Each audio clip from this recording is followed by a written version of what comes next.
Welcome to National Liberty Alliance's weekly call. Today is October 14th, 2024. We broadcast live every Monday from 9 p.m. to 11 p.m. Eastern. If you're listening over Rumble or YouTube or another network and you would like to ask a question or make a comment, you can go to nationallibertyalliance.org and join the weekly call for instructions to join us by phone, app, or browser. If anyone would like to email a question, you can send it to questions, it's plural, questions, at nationallibertyalliance.org. Please support our business partners. You can find their banners on the right-hand side of our website, of which the proceeds go to support NLA's effort to save our republic. Also, please support NLA by donating $5 a month or more. Click on the donation tab on the top right side of our website. Okay, we're going to pick up on a scripture reading where we left off last week. We're in the epistle of Peter, 1 Peter, picking up on chapter 4, read by Alexander Scorby.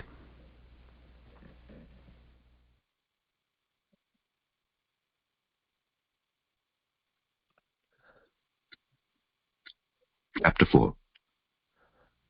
Forasmuch then as Christ hath suffered for us in the flesh, arm yourselves likewise with the same mind. For he that hath suffered in the flesh hath ceased from sin, that he no longer should live the rest of his time in the flesh to the lusts of men, but to the will of God. For the time past of our life may suffice us to have wrought the will of the Gentiles, when we walked in lasciviousness, lusts, excess of wine, revellings, banquetings, and abominable idolatries, wherein they think it strange that ye run not with them to the same excess of riot, speaking evil of you, who shall give account to him that is ready to judge the quick and the dead. For this cause was the gospel preached also to them that are dead, that they might be judged according to men in the flesh, but live according to God in the Spirit. But the end of all things is at hand. Be ye therefore sober, and watch unto prayer. And above all things, have fervent charity among yourselves, for charity shall cover the multitude of sins. Use hospitality one to another without grudging. As every man hath received the gift, even so minister the same one to another, as good stewards of the manifold grace of God. If any man speak, let him speak as the oracles of God. If any man minister, let him do it as of the ability which God giveth, that God in all things may be glorified through Jesus Christ, to whom be praise and dominion forever and ever. Amen. Beloved, think it not strange concerning the fiery trial which is to try you, as though some strange thing happened unto you. But rejoice, inasmuch as ye are partakers of Christ's sufferings, that when his glory shall be revealed, ye may be glad also with exceeding joy. If ye be reproached for the name of Christ, happy are ye, for the Spirit of glory and of God resteth upon you. On their part he is evil spoken of, but on your part he is glorified. But let none of you suffer as a murderer, or as a thief, or as an evildoer, or as a busybody in other men's matters. Yet if any man suffer as a Christian, let him not be ashamed, but let him glorify God on this behalf. For the time has come that judgment must begin at the house of God. And if it first begin at us, what shall the end be of them that obey not the gospel of God? And if the righteous scarcely be saved, where shall the ungodly and the sinner appear? Wherefore, let them that suffer according to the will of God commit the keeping of their souls to him in well-doing, as unto a faithful Creator. Okay, Jan, do we have any questions or announcements tonight? We have a bunch, John. Okay. The first one, and I've been getting this just in questions to me during the week. Are you going to talk about the presentation and order to the United States Supreme Court tonight? Yeah, well, we're going to talk about, it's up on the website right now. We'll talk a little bit. I'm not too sure how deep I'll go into it, specifics. It's quite a long paper. So we'll address some of it shortly. Okay. I have have 9 foreclosure cases filed in federal court with NLA. The judge in federal court is a standstill. I heard you can file a claim against their bond for damages. I heard if the judge gets too many claims on their bond, he will not be insured. Thoughts? Well, it's difficult to get a bond, to get the information in order to deal with the bond. That's just the beginning of the problem. So they seem to hide it. And, of course, there is a process. We've talked about the process, which is pretty simple, really. But again, they hide their bonds, they hide their oaths, they ignore you, and so on. But again, if you have a case going, whether you've lost it or won it, well, if you won it, that's fine. But if you lost it, or it just seems to be just taking forever to go through the process, it's going to be on the other side of devolution, which is going to be playing out in any time now in the next couple of months. It could be any day, really, but sometime before the end of this year, absolutely, it will be playing out. We did file the papers that we mentioned, was just mentioned a little while ago, which was the presentment with an order to the United States Supreme Court. We filed and served it on Friday, the 11th, and it's coming in as under the Unified United States Common Law Grand Jury. And that is the paper. Well, we're going to talk a little more about that in a little while, so I'm not going to really speak much of it now. But again, you know, all your cases can be resurrected, so to speak, once we get courts of justice back, and we do intend and expect on having that to happen. So time is coming. Next question. What is John's thoughts on the Republic for the United States of America with President Geiger as the interim? President who? Geiger, Geiger. I don't know who or what that is. Have you ever heard of that? That's all I have for a question, John. I have no idea. I don't know what Geiger is. I mean, so. This is the president. This is the lead. This is the fellow who is president of the United States, according to this group that we met with, us in leadership. John, Jan, you were there. Well, I'm not going to comment on any of that yet. I know the national leadership is still looking into that, and until we get the final results, then maybe I'll comment on those things. Okay. Next question. Does NLA know that there are other organizations starting committees of safety? Well, I've heard of some things, other people talking about it, but I don't know anybody has really organized and prepared the necessary education for people in order to exercise their unalienable right of government by consent through committees of safety, which is really the only way that you can exercise it. I mean, you can, if the government was obedient, of course, we can exercise it, an individual can exercise it. But again, there's powers in numbers, and our founding fathers set up a process which was stolen from us. It's called the Committeeman process, which the original, of course, name of it, and it's got a few different names, but basically they're called committees of safety. And that's the true, free, and independent committeeman. It is those people who do a lot of work in order to exercise their right of government by consent. They decide who goes on to the ballot. They decide if someone needs to be recalled, and they go through the process of recalling. They're the ones that make sure that we have courts of record opening up, that, again, which is a court of justice, and that it runs properly. They're the ones that maintain the control over their local governments at every level, from the town, village, cities, counties, state, all the way up into the federal. They're the ones that decide on what kind of an education they want for their children from the grassroots level. Everything is done from the grassroots level. And every committee of safety have their own unique problems, as well as problems that they share with other committees of safety, county to county, for instance, or even state to state. But each county also has specific problems that they might have to create a subcommittee in order to deal with those problems, to be maybe get the necessary information and prepare a plan on how to take control of the problem, whatever that might be. Now, the committeemen, the statutory committeemen do exist. They've statutarized them. They've placed in charge of them party bosses that control them from the grassroots level all the way up to the national level.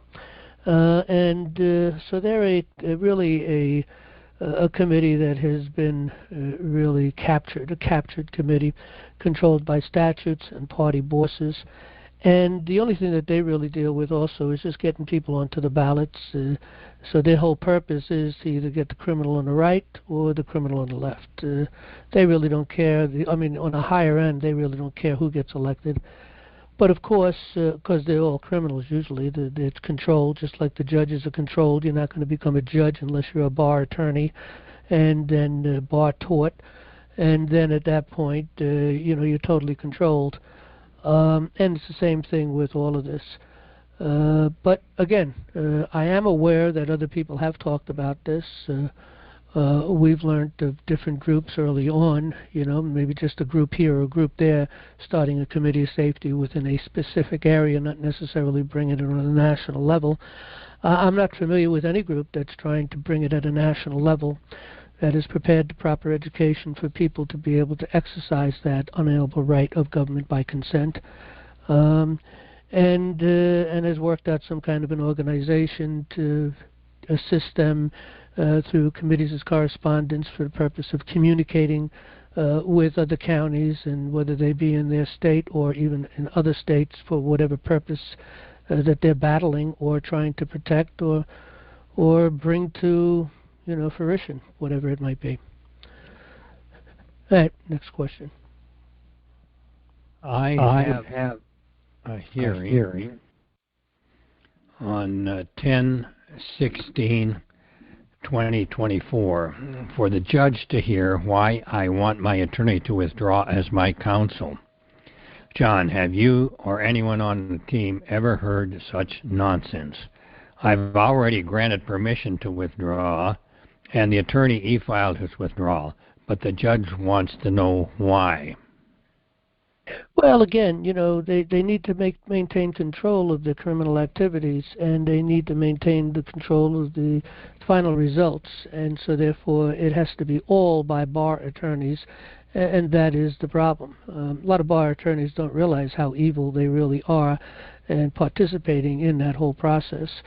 But in any event, again, they want the like-minded people. They also want to control them. And so generally speaking, most cases, everybody already knows who's going to win the case because it is controlled. If there's a decision that this case is going to be won by, the prosecutor, depending on what it is, Of course, there are some cases where there is no interest, maybe an individual against another individual, and who knows, maybe they might decide things on a righteous level, making a good judgment. But generally speaking, we're dealing with, corporations, the status quo, or government agencies, again, both cases, status quo. And that judge is going to maintain that status quo. You are not going to get any kind of a thing going. It would be very rare. Occasionally it does happen. But it would be very rare to make a defeat against some major corporation, like the big ones.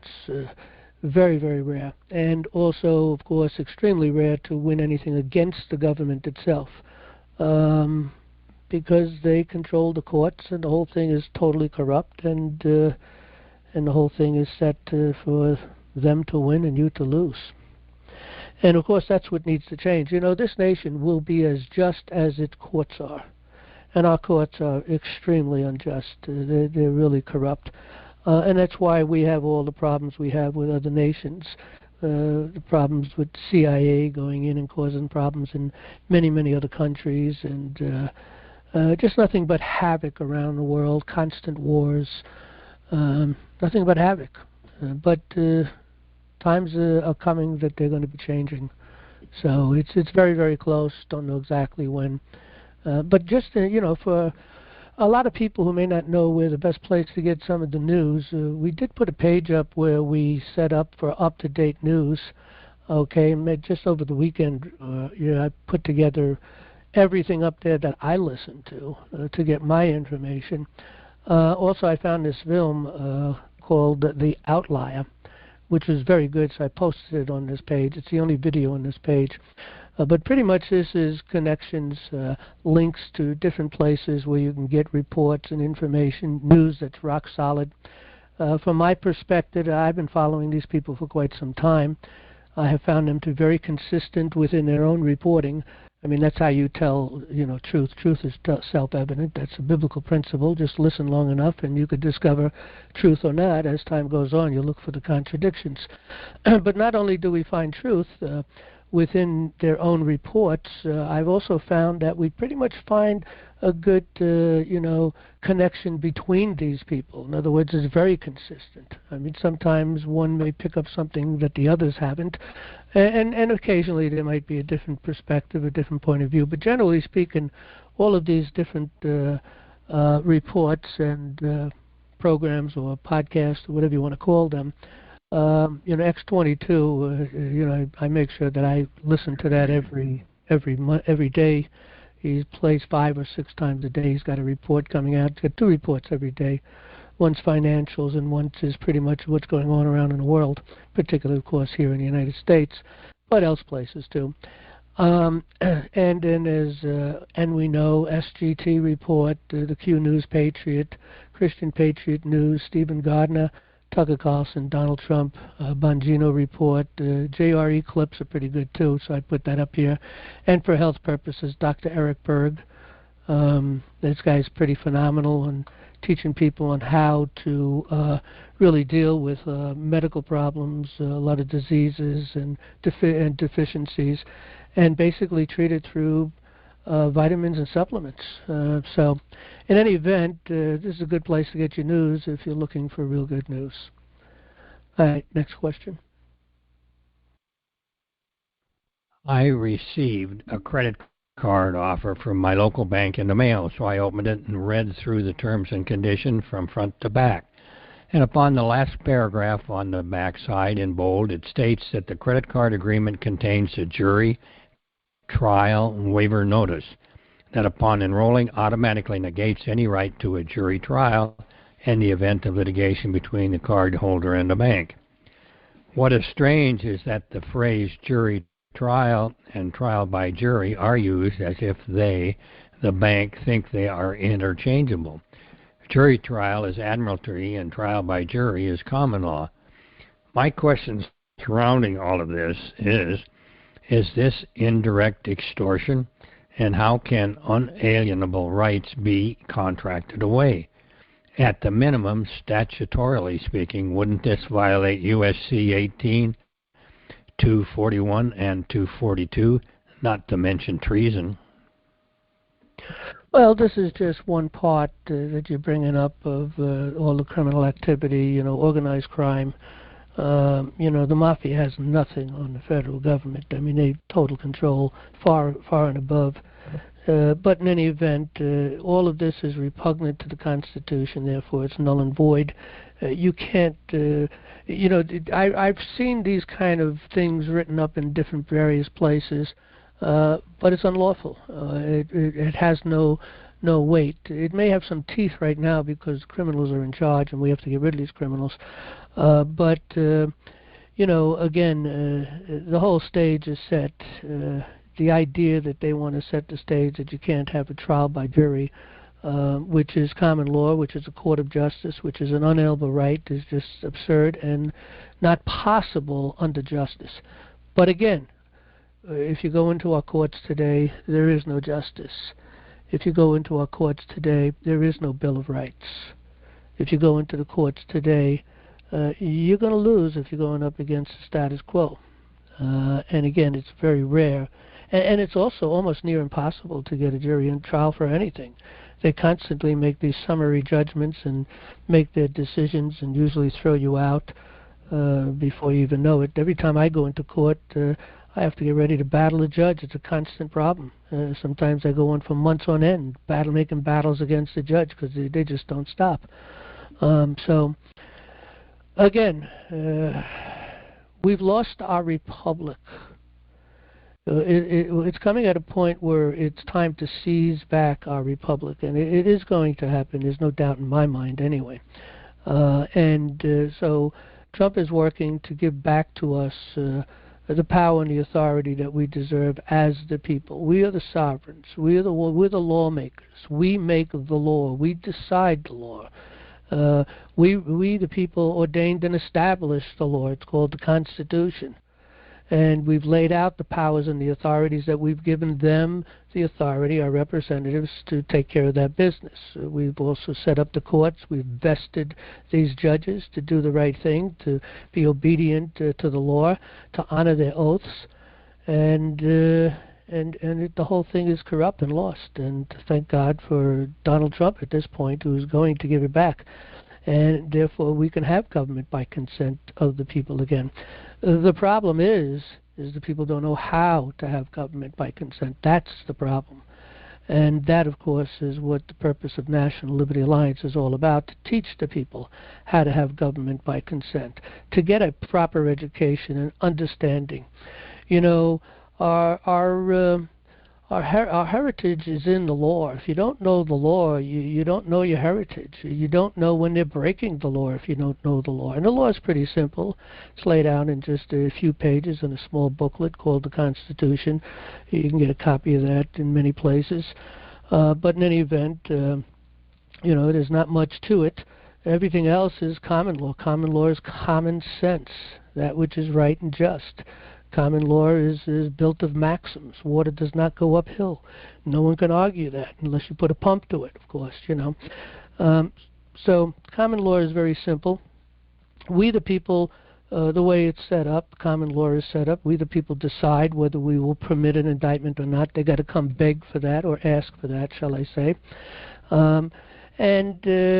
And then we, the people, decide whether we're going to give them, you know, an indictment or not. Of course, right now, every grand jury is stacked with puppets, and people don't realize it. They're threatened not to go beyond what they allow them to go beyond. And they go to pretty much extremes to the point I know of one person who went to jail, who was just refusing to participate. But, of course, they were doing some other things that were silly and caused their own problems also. But we the people decide whether someone is innocent or guilty through a regular petit jury. We the people decide the facts and the law. That's common law. And if we don't like the law, we can nullify the law.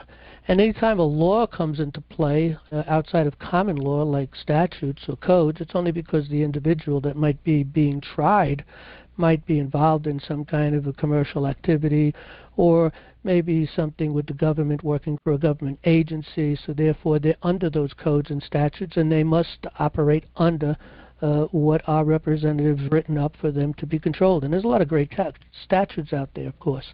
You know, for instance, I think it's USC 3 is what controls the president. There's like 1,000 pages of information written up by the legislators empowering the president with certain powers and authorities and controls and so on. And all of that is proper. And we should use those codes and those particular statutes and regulations in order to control government agencies and control our courts too, because our judges are under the same thing, just like Congress is under the same control and any other commercial activity. So all of that, of course, is proper and just, but we need to really understand how this whole process works, and so the jury can nullify any law that's brought up. It's gone. They also are supposed to get to decide not only the law and the facts, but also to decide what the penalty might be. And that penalty would be with an eye on restitution to the injured party. None of that is available to us today, nor has it been for quite some time. Everything I pretty much said, they have destroyed and hidden, and and cloaked our courts of justice with courts of injustice.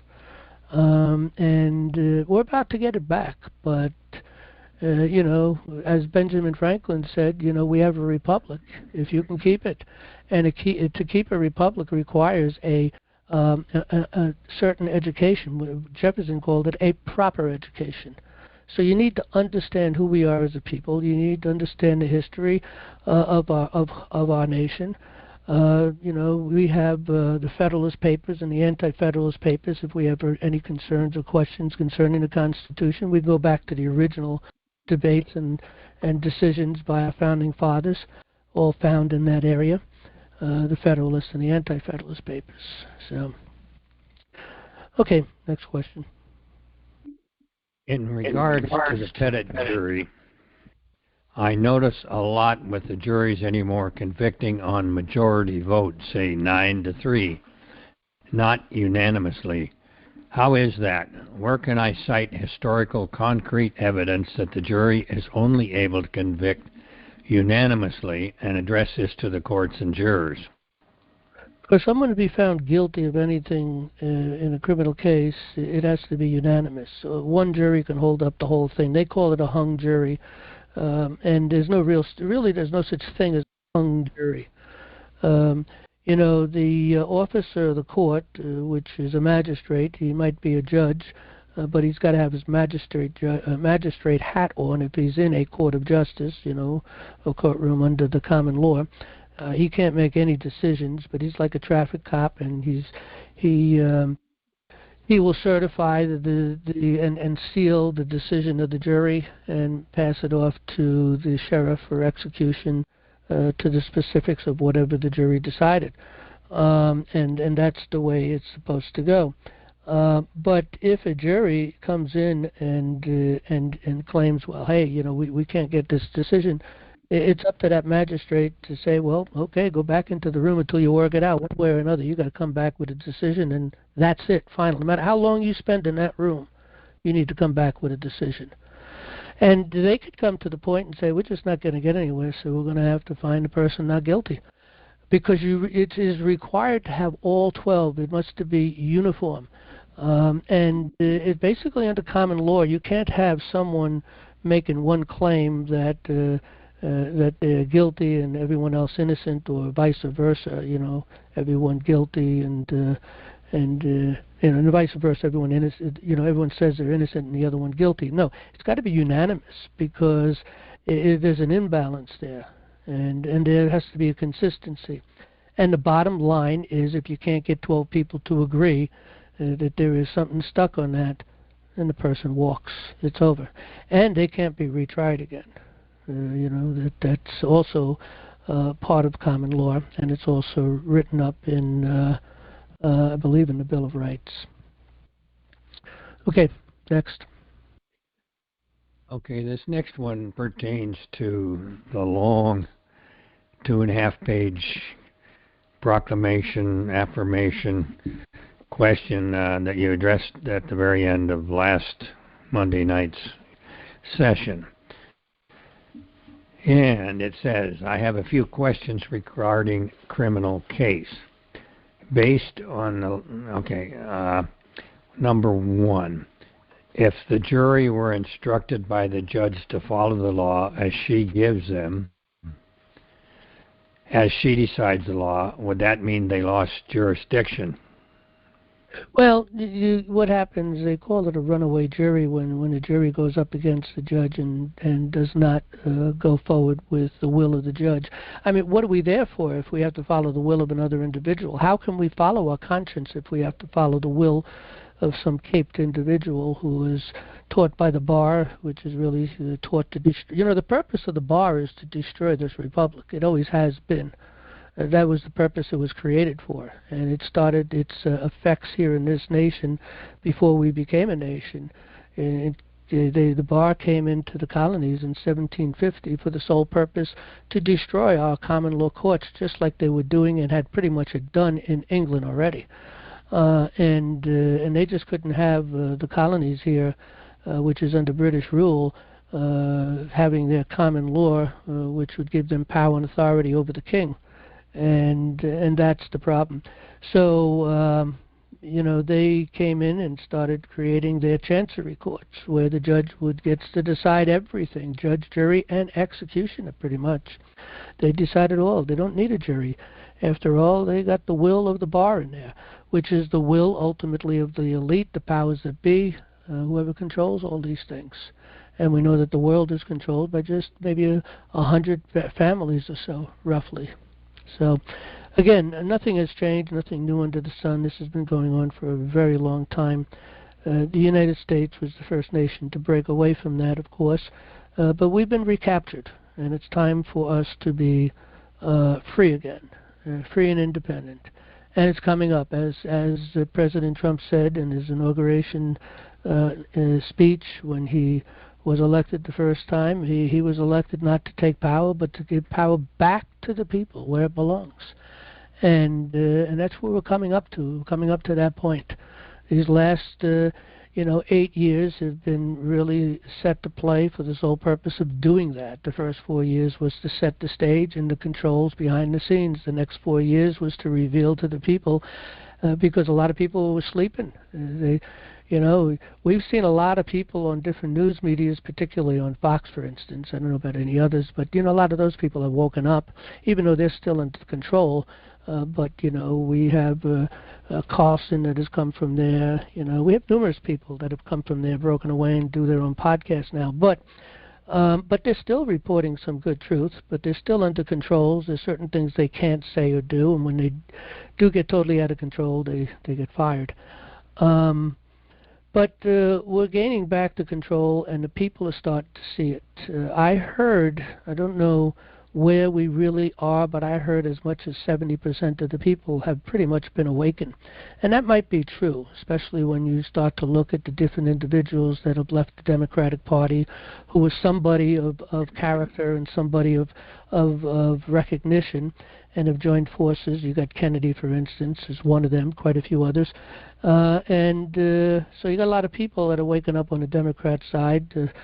Finally, the people of color have woken up to realize the Democratic Party is really a con job to them, and it always has been. It's just the whole thing is about maintaining the power, the control of the black people and other minorities for the sole purpose of their vote, so they can bring their criminals in, and they never free them. They never stop. It's them that continue to cause this problem between the races.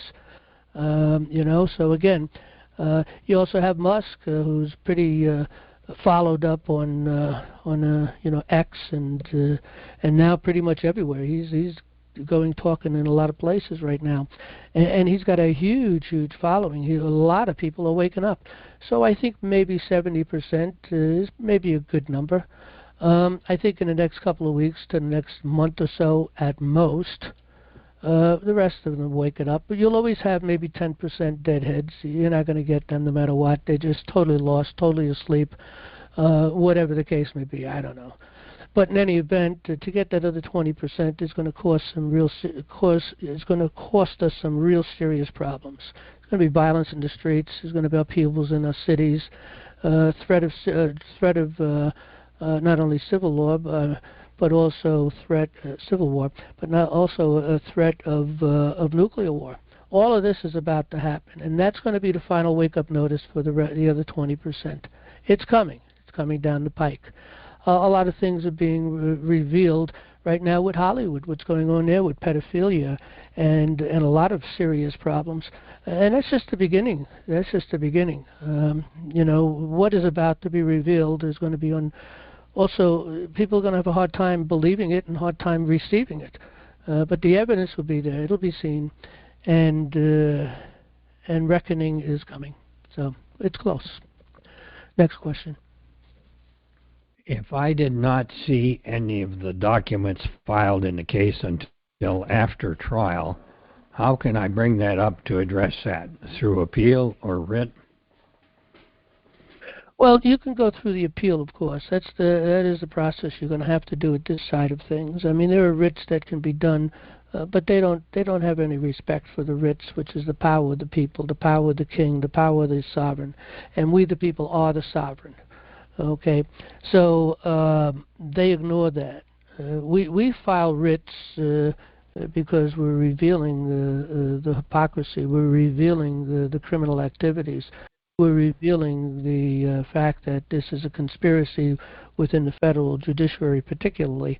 So our writs, even though they go ignored, is still in our case and will resurrect and be in place when final judgment and justice comes. A lot of these, every single federal judge must be discharged, every single one of them.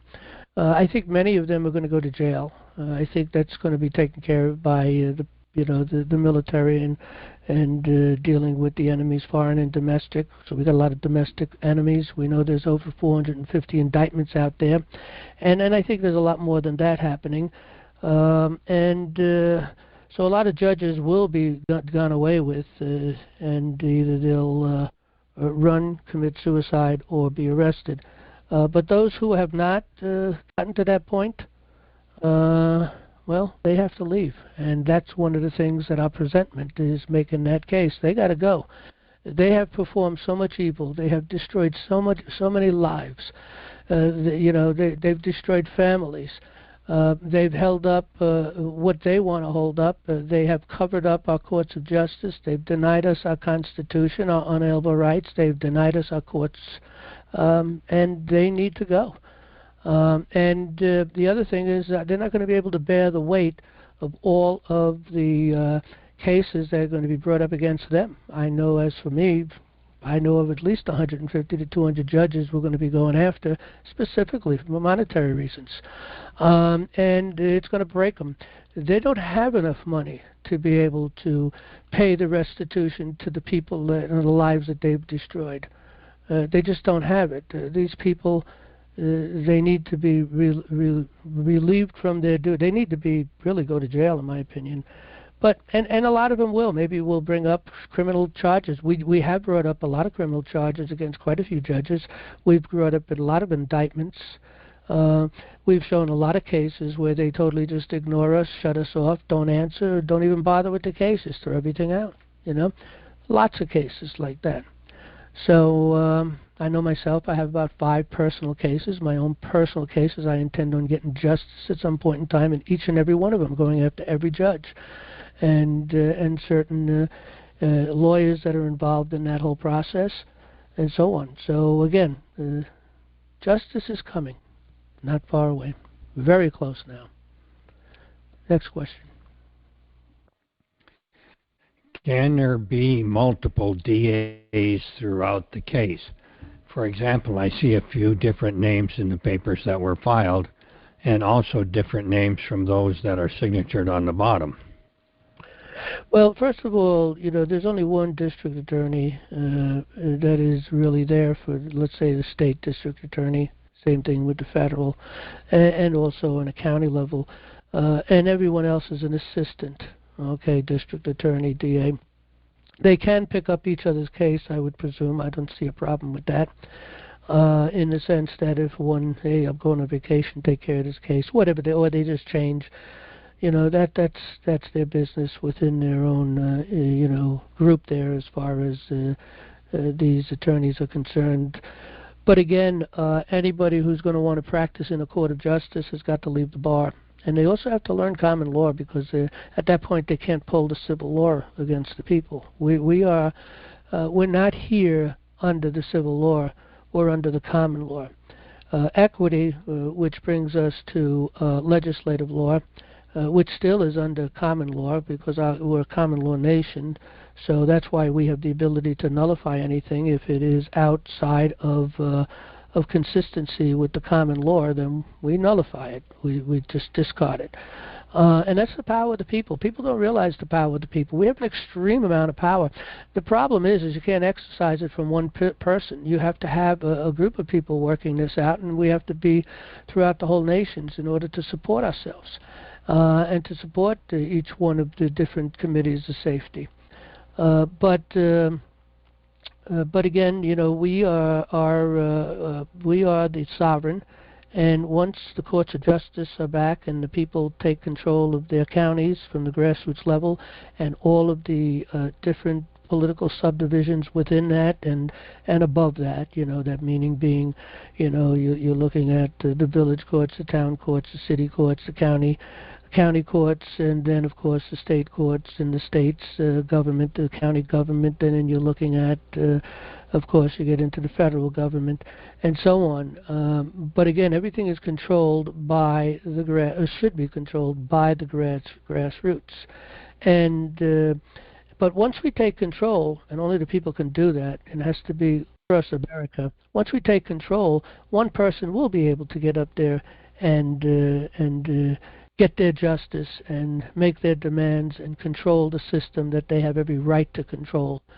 And again, there can be no decisions within a court of record other than that of the jury. There's no summary judgments permitted in a trial by jury, which is under the common law. So we need to just take this back, and that's what we're about to do that. But again, if the people don't get up and get involved in their committees of safety, and we don't resurrect that power at that authority at the grassroots level, we'll be back here again. It's only a matter of time. Maybe not in our lifetime, but in our children's lifetime or our children's children. Sometime down the line, evil will take back control, because that's just the way this world is. There's the prince and power of the air, and evil people will take back control of this country again, unless the people stop it by exercising their right of government by consent. Next. The facts of the case weren't really facts. Can I correct a writ of error, and would I file that in the same case or to the Court of Record or Court of Appeals? Excuse me. Well, again, you would want to start with a court of record within your court there itself, where the judge may have taken certain powers and authorities, and you want to make that correction. You could file it, or you should file it right in that court, which is a writ of error. They're not going to recognize it. They're going to ignore it or do something. They're just not going to allow you to have any kind of power with that paper, but it becomes part of the record, which they eventually will try to kind of erase as time goes on, because they don't like those things in the record. But in any event, that's where it starts. You make your case. Also, you ask for reconsideration. You lay out the reason why, and you can demand more specifics on how that judge came about to be you're making these decisions, number one. Number two, by what power and authority do they act? So a writ quo wanto could also be applied to that, because they don't have the power or the authority to make any decision over any person. How is it that the servant can judge the master? Just think about that. You see, that's why we have common law. We're judged by our peers, and our peers, take an oath, and they're to operate under their conscience and out of their hearts. And God tells us that He wrote the laws into the hearts of men. We know when a wrongdoing was done. We don't need a law to tell us that. You lay that case out before people. People will discuss it, figure it out, and come to a conclusion. We can also know exactly what needs to be done to restore that person. Where the courts we have right now, they're not interested in restoring anyone. They're interested in making whatever money they can out of this whole thing. By sending someone to prison, they make money. There's all kinds of money involved in that. By fining people, sometimes large fines. Look what they've done with Trump. This huge multi-million-dollar fine. I forget how many millions. I think it was a couple of $100 million or something on a case that they had no power, no authority. As a matter of fact, just recently was just thrown out by the Supreme Court, stating that the whole thing was a sham. And but what are they going to do with all that money? You think it goes to support the people that might have been, in Trump's case, of course, there was no injured party, but the whole thing was a sham. But in any case, where let's say there's a $10,000 fine, where does that money go to? It goes to the government, goes into the pockets of these individuals. Everybody gets a piece of the action, it seems. Corruption at every level. It's really serious. But anyway, next question.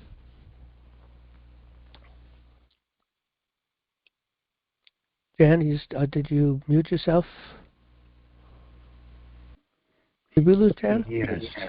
There he goes. Okay. Let's just say they got jurisdiction by plea or agreeing first because defense's own counsel said it would be more favorable, even though the defendant pled not guilty for all counts prior. Can defendant raise that same issue back up and argue the plea again? On the other side of devolution, absolutely. The whole thing was a fraud. They had no power, no authority. They didn't have jurisdiction. They're under civil law, not common law.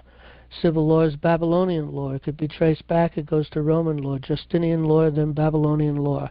Each one is just a repackaging. We call it civil law. At some point it's called maybe municipality law. It's all the same thing, to enslave and to control the people, to build a statutory prison to control the people, and to fleece them of every dollar they can get. Just like the medical system with all this crazy pharmaceuticals and controls over what you can get and what you can't get as far as medical services are concerned, and so on. The whole thing, they have destroyed everything. They are the destroyers of the world, the Leviathan. Ultimately, collectively, they are Leviathan that the Bible speaks about, the evil of this world, controlled by Satan, the prince and power of the air. So, all these things can be brought back up at some point because the whole thing was a fraud. There's so much restitution that has to be made, and I think generally speaking there's going to be across the board restitution to all the people of America, but not just here in this country, because the whole world has been defrauded. These people control probably 80 or 90% of everything. They hold all the major corporations, all the major news medias, which are also corporations. They got all the gold, the silver, the islands. They got homes, houses, properties. I mean, the list goes on and on and on and on. And when they get arrested, all that, when you catch a person who robbed, as Trump has made this point on a couple occasions, if they catch a person who robbed the jewelry store, the diamonds of a store, well, he gets caught. You got to give him back. Well, you got to give it back. Okay, we don't have a debt. Everybody thinks we have this multi-trillion-dollar, million trillion, even higher than that maybe, I don't know, but trillions and trillions of dollars that there's a debt. Well, who do we owe this debt to?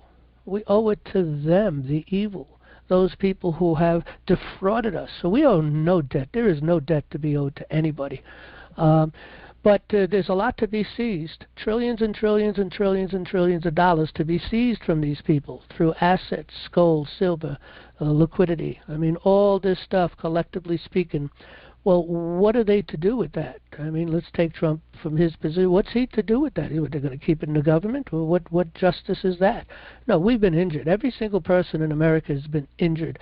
I have been injured all my life. I've come to realize that because I have been prevented from getting certain places or certain things as far as, monetary system is concerned. Every time you move and start to get better, inflation grows, things get worse, more taxes, more pressure, more government licensing. It just goes on and on and on. Waste of time by the government, and from my perspective as a contractor. And so as you're making more money, you lose more than you're making. It just goes on and on and on. So I've been injured all my life. Everybody has been injured all their life. We haven't had courts of justice. We've been fleeced all the time. We're in a statutory prison. So where's all this money going to go? Well, it's got to go back to the people. We need to be restored because that's the only sound solution. And it's not just the people here in America. There are people all over the world who's been injured. But we have been the greatest taken from us, all this stuff put on our backs and all of these things that they have fleeced from us. So justice is coming, and from that standpoint alone may be sufficient enough, and everyone else should just go to jail or end up on the end of a short rope. That's going to be up to juries or military tribunals in many cases. Okay, next question. If the case went to trial by jury, but they're using statutes and codes, the sentencing has happened, but it's still an appeal. And they told me last review hearing, if I don't start doing what I'm supposed to do with their probation terms, I would have to do the rest of my sentence in jail. And I had to get that started by the next hearing, which was in 10 days, or else I'm going to jail. What can I do to stop them in their tracks? There's absolutely nothing you could do to stop them in their tracks. The only thing you could do is do the best you can to comply where you have no choice. You've already made your case, you made your point. Now just be cooperative. It's only a couple of months before we get to the other side of things, and then at that point, then you can go revisit all this. Because there has, in my opinion, I mean, there has been from time to time various places where a runaway jury actually came and ran away and did the right thing, and they were unable to control them. 20 years ago it was harder for them to control the jury when they went astray. But these last 20 years or so now, they got so much control they'll actually put these people in jail if they create havoc within the system. So we have to be careful with that. We don't want to go to jail. Look I've got a driver's license and I maintain it. I don't really need that because I don't do anything commercially anymore. So I don't really need that. But I know if I get rid of that driver's license and I get stopped, I'm going to have a problem. Maybe even go to jail. You can't get an account, a bank account, without a Social Security number. You shouldn't have to have a Social Security number. And there's a lot of things. So it's the same thing in the courts. Remember, it doesn't, whether there's a jury or not. Once that judge has taken control of the jury to say, you get to decide the facts, but I will tell you what the law is. And if they broke the law, you have to apply what the law says. When a judge does that, he just changed jurisdiction into a jurisdictions unknown.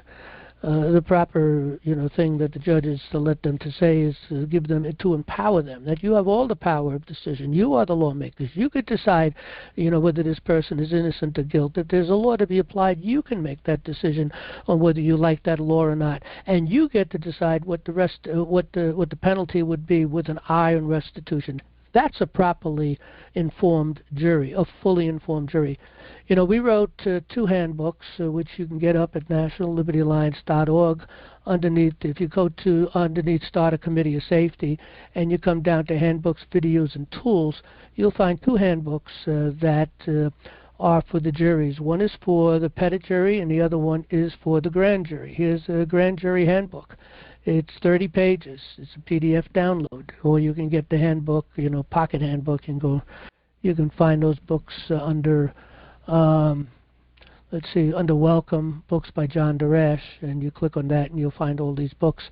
But you could download it for free with PDF and read through that. This is what the juries will be orientated with once we take back control of our courts, where the people need to take control of the courts, not judges, no bar attorneys. They need to leave. Judges and attorneys outside of the bar now, who have to be obedient to the common law, they get to work in the equity courts. They don't get to come into our courts. Although attorneys can come into our courts to defend or even prosecute, but they have to obey the common law, not the civil law. But to properly inform a jury, a grand jury, that's what we wrote the handbook for. Also, we've written the Petit, Common Law Petit Jury Handbook. Again, that's 41 pages, and that'll orientate them. And again, if you go up to books by John Darash under Welcome, you'll find these books where you can purchase them. These links will give you some information. And, for instance, Common Law Petit Jury Handbook, click on that. Takes you right up to a place where you can make the purchase. But again, you don't have to necessarily buy them. A lot of people like them. I like the pocket handbooks. I like the pocket constitutions. I always carry one around with me when I go to any kind of an event.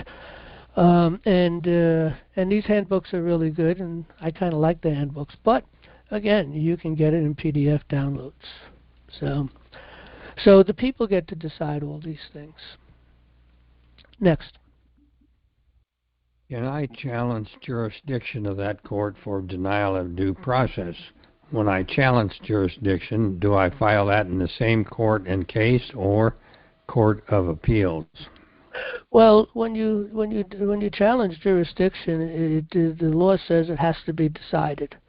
Okay, so that means it has to be heard. And for instance, I've been in a court, for instance, on town levels, where you challenge the jurisdiction, you have jurisdiction, has to be decided, and the judge will say, well, I decided that we have jurisdiction. I said, well, you didn't have a hearing. I'm the only one with an affidavit on file, an affidavit unrebutted, rules the decision of this court, and the other side wrote nothing. So I should be the one that should be won. You don't have jurisdiction. Of course, they don't hear about that. Then you have to move it into an appellate court for that process. But they should recuse themselves, and you should make the point in the court that, look, if you think you have jurisdiction and that's your belief, then you have to recuse yourself. You have to have an open mind and look at the papers to decide whether you have jurisdiction or not. And if you're incapable of doing that, then you need to recuse yourself. So they don't have jurisdiction. You're in a place what I refer to as jurisdictions unknown, and that's where you're at. That's the problem. Next. The appellate court that the case is going through is called 6th District Appellate Program. Is that even a real appeals court? I'm in Santa Cruz, California. Well, they have different names for different things. You know, here in New York State, we call our courts the Supreme Court. You know, so the state court is the Supreme Court, okay? And then you go through the appellate process, and you know, you got the Court of Appeals and the appellate court, so different states call them different things, and that's fine as long as they mean and do the same thing is the key, okay? Again, a lot of problems have occurred because of chancery courts that they've created here in the United States. And the Chancery Court was created, again, for the sole purpose to destroy our republic. Okay, so they have chancellors. If you go to Pennsylvania, they actually call them Chancery Courts, and they actually call these judges chancellors. And I'm sure they do that in other states, too. I'm just aware of Pennsylvania because it's close by, and I just had a little experience with communications in those areas. But generally speaking, again, the name isn't that important unless the name defines itself in such a way that takes us away from common law. But as long as the structure is proper, that's the key. So, was there a second part to that question? Read. That was a short question. Read that question again, because I think there was something I missed. No, we'll have to back up here.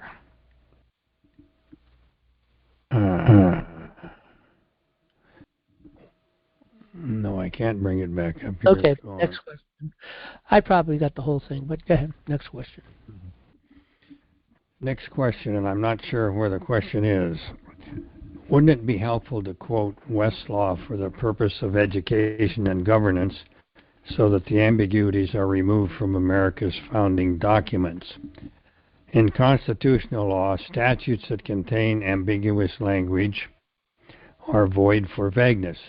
The language of such laws is considered so obscure and uncertain that a reasonable person cannot determine from a reading what the law purports to command or prohibit.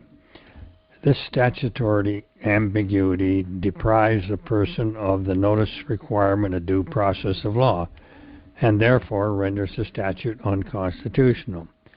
And that's from West's Encyclopedia of American Law, 2nd edition, copyright 2008, the Gale Group, and so forth. And then there's well, there's a comment here about Connecticut, Massachusetts. Well, let me answer that part of the question first. Okay. Every statute is a violation. Every statute is repugnant when it's being applied upon the people. There is no statute to be applied upon the people. Okay, and you know, first of all, when a law is broken, a sheriff who should be, of course, skilled in the common law, skilled in understanding how the court system works, and that's why we should require our sheriffs to take the courses, court access in the common law, or if they can find a place somewhere else, of course, where they can take a course to be able to learn the common law and the difference between law and equity. So, and anybody we elect for any position in government should be required to take these courses, and because right now they bring us under the statutory process. But Westlaw, really, generally, basically speaking, my understanding with Westlaw, and I'm sure there are other things out there, but they really rely a lot on decisions in the courts, and all too often, unfortunately, they also record trial courts. And when trial courts rely on trial courts, that's problematic. We can only rely to use anything that'll be helpful to us from the Supreme Courts. And even there, a lot lately, of course, is repugnant because they've been so far off base. They put people in these positions on these federal levels and even on the state levels that are just incompetent. They're not competent enough to be able to, not educated enough and competent enough to be a judge. And but in any event, whenever there's a judge up there ruling over you, unless you've given them the authority to do it, because you can go in on a contract dispute maybe, and you say, hey, it's a lot easier because I'm going to win, whatever. You should be able to win. You got an appellate process there, but that's only if they're operating under courts of justice, you know. And right now they're not operating under courts of justice. But in the bottom line though is these court cases that they use, and they use a lot of trial court cases, which is called comity, C-O-M-I-T-Y, which they really are making their own law.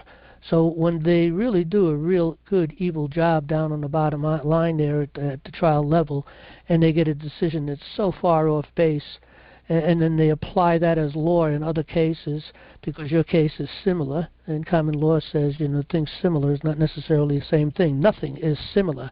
Every case is unique unto its own. It's got its own facts and its own law to be applied. In this case, of course, common law, which is common sense. It doesn't get any more difficult than that. Okay, that's what common law is, common sense off of the heart. Okay, we judge from our hearts. And the law is written in our hearts. So Westlaw is not a place to go. Any statutory process is not who we are as a people, it shouldn't be in any of our courts. Arbitration could be good as a contractor. Arbitration I found was very helpful because you get an engineer or an architect or someone who understands what's going on and can look at the records and the papers and get a good picture of what's happening, and then look at what the dispute is and make a real good decision. And that's arbitration. So you want someone who has the understanding of the skills and what's involved in whatever the case may be. And that could be true also in a court if we had just justices. But we don't have just justices, and until that day comes, I'd stay away from it. Wouldn't let them decide anything. All right, next. If you wanted to finish, there was another part of the question, I think. Well, yes, John. They make the by the way, before we go, just as a note here, anybody wants to get into the queue, it's a *6 and a 1 if you're on a phone, and if you're on an app or a browser, there should be a button to get into the queue. Right now, there's no one in the queue, so you can get into the queue. Okay, back to you, Jen. Okay, they make the point that 4 of the state constitutions start out with "we, the people." And that would be Connecticut, Massachusetts, Pennsylvania, and Virginia, whereas the National Archives catalog does not use a comma after "we." Doesn't use what? Say again, John? Doesn't use what after "we"? Comma? No, reread that because I didn't understand it. Well, those 4 states put a comma after "we, the people of the United States," in the preamble. Do you know if that has any? You have a better English knowledge than I do as far as punctuation is concerned. Does that make a difference, do you think, putting a comma there? It doesn't to me, but who knows? Yeah. I don't know that it makes a difference, but go ahead. What's with the question? So then it goes into some questions about the individual amendments. During Reconstruction, which 13th article of amendment ceded our natural state into 28 U.S.C. 3002, Section 15, 4th Amendment citizenship, and so on.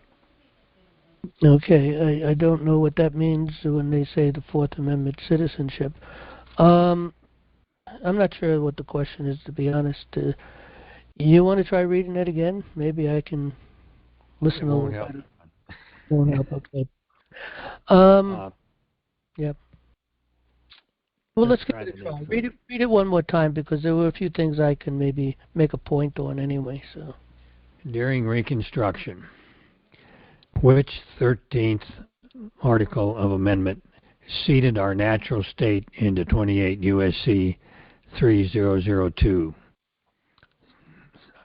Section 15, I guess. Fourth Amendment citizenship. no, Fourth Amendment citizenship. Excuse me, 14th Amendment, Judge. Yeah, 14.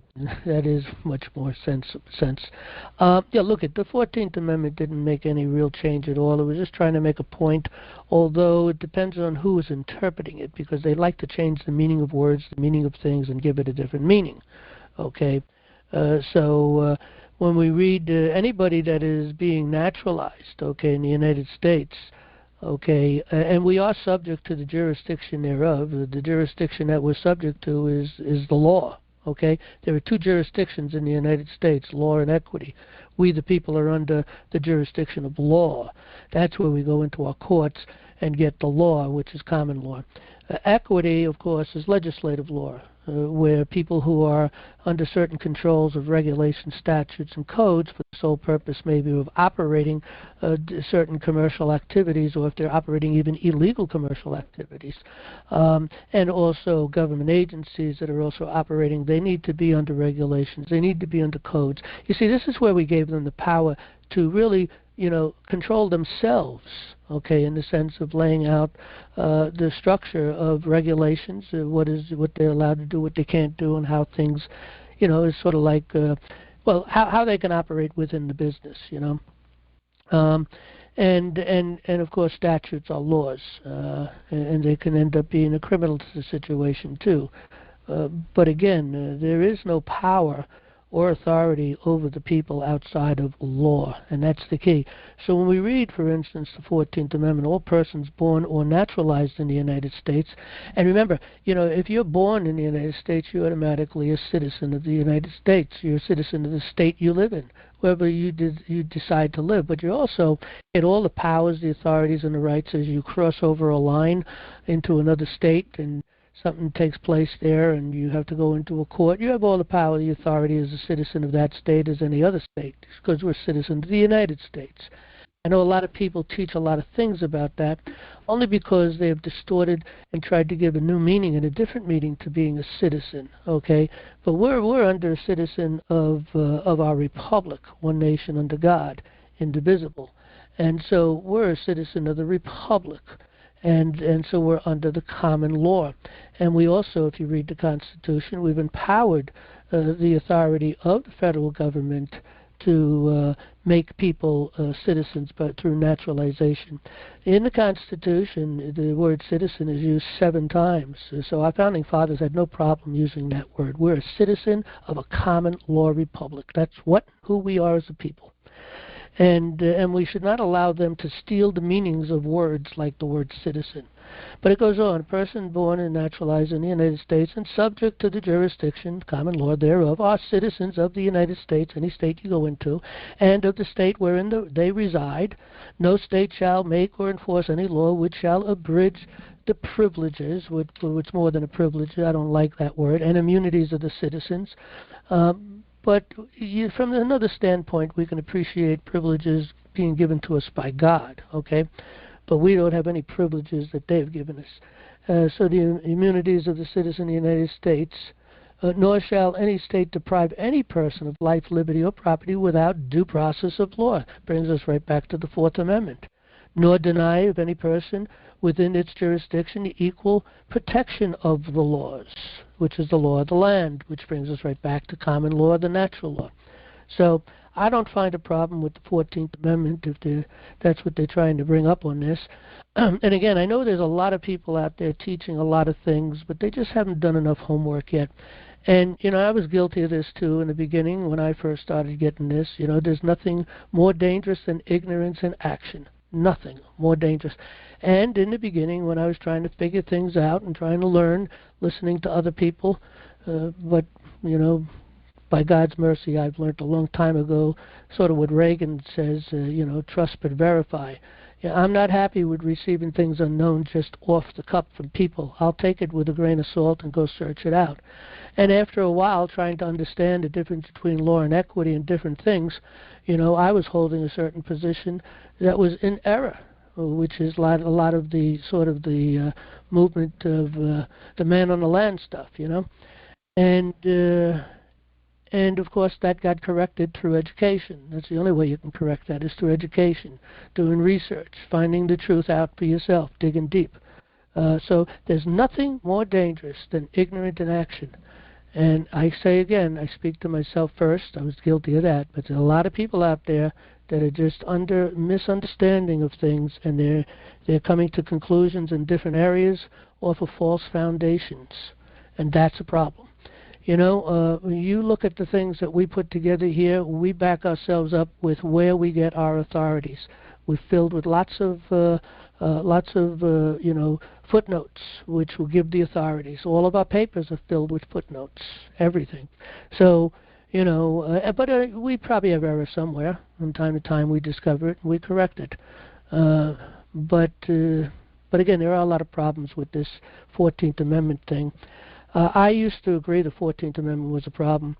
But we do also have the 13th Amendment, the original 13th Amendment, which was covered up and changed. And when the 13th Amendment that we have was broken up into two amendments, 13th and the 14th Amendment, and so therefore they were able to hide the 13th Amendment with something else. And what we need to do, and we cover this in our presentment to the United States Supreme Court and order, we cover that issue, that they need to address the fact that the 13th and the 14th Amendment was originally always the 14th Amendment, and the 13th Amendment, which was ratified in 1818 or 1819, I think it's 1818, okay, that was ratified back then. That needs to come to surface and understood what that means, and that means that no bar attorney can have any power or authority anywhere in our government, certainly not in a court of law. And that's what the 13th Amendment, the original 13th Amendment is. Now, I know they didn't talk about the 13th Amendment, but I thought I'd bring that up. Okay, next question. I'm going to read this one backwards. Okay. It's first, the 13th Amendment, Section 1. Neither slavery nor involuntary servitude, except as a punishment for crime, whereof the party shall have been duly convicted, shall exist within the United States, or any place subject to their jurisdiction. That was Section 1. Section 2, Congress shall have power to enforce this article by appropriate legislation. Then it says, all legislative powers granted herein shall be vested in a Congress of the United States, which shall consist of a Senate and a House of Representatives. Well, where did you get that from? I'm losing that. The 13th Amendment, I followed that. What are you reading now? So you read first 1 and 2, right? All legislative powers herein granted shall be vested in a Congress of the United States, which shall consist of a Senate and a House of Representatives. Okay, you're not in the 13th. Where are you reading from? You're reading in Article 1, Section. I'm not sure what section. 1. Yeah. Section. Article 1. Okay. What? Okay. Now, the question with that is, John, does the 13th Amendment allow for voluntary servitude? First, and then the second question is, who has the power to legislate slavery and enforce voluntary servitude by coercion? Well, we're talking involuntary versus voluntary. Is that what the person is saying? Well, that's what it sounds like. Yeah, well, you can volunteer to do anything you want. You're free and independent. You want to do something for someone else, that's your business. Involuntary servitude is the problem, of course. Let's see. Okay, so you read Article 1 because I thought you were going right into 13, and I did hear you read 13, which should be 14, no. Actually. No? You talked about slavery. Well, it isn't the real 13, right? Yeah, right. So you said neither slavery nor involuntary servitude except in a punishment of crime whereof a party shall have duty convicted shall exist within the United States, or any place subject to their jurisdiction. So it says neither slavery nor involuntary servitude except as a punishment for crime. So that's one place where they can, in other words, they can make use of the people in the prison, for instance, to do certain work. That, and of course, some of that work. I know there's a prisons here in New York. I know a couple of prisons, particularly one, where they have animals and they put crops out and they plant food and it's all for themselves. So I mean that's work. They got to work for their own food, but they also may do other work that is beneficial one way or another to the people, and they get they get paid for that. It's a very minimum salary. I mean it could be $1 an hour or something. With conflation, I don't know where it would be, but something like that. And all of that is what's saying it is legal. Okay. So when you go back to Article 1, all legislative powers herein granted shall be vested in the Congress of the United States and shall consist of the Senate and the House and of Representatives. Then you read another article, another section. What was the next section, if you recall? Which section do you want now? The second section? Well, I read Article 1, Section 1 is what I first read. Well, you just read. Okay, then there's Section 2. Were you reading that? The House of Representatives shall be composed of? Section 2 says Congress shall have power to enforce this article by appropriate legislation. Okay, that's true. Yeah. So what's the question about all that? Is there a question? Well, the first was about voluntary servitude, which... Involuntary is what they really meant, yeah. The amendment states involuntary, but this person wants to know if it's okay to have voluntary. Well, I think they really meant to write involuntary. I think no, they didn't. No, they didn't? John, I can guarantee you that. Okay.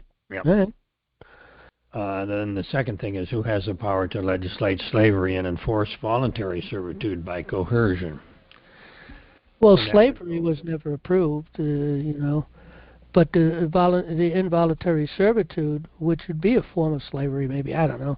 I don't know that you could say that because it's really a form of punishment and paying for their own way. Because look, if you give some kind of a job to the inmates that is productive to society, that is a way. But of course, sometimes they go far on another side of that and really.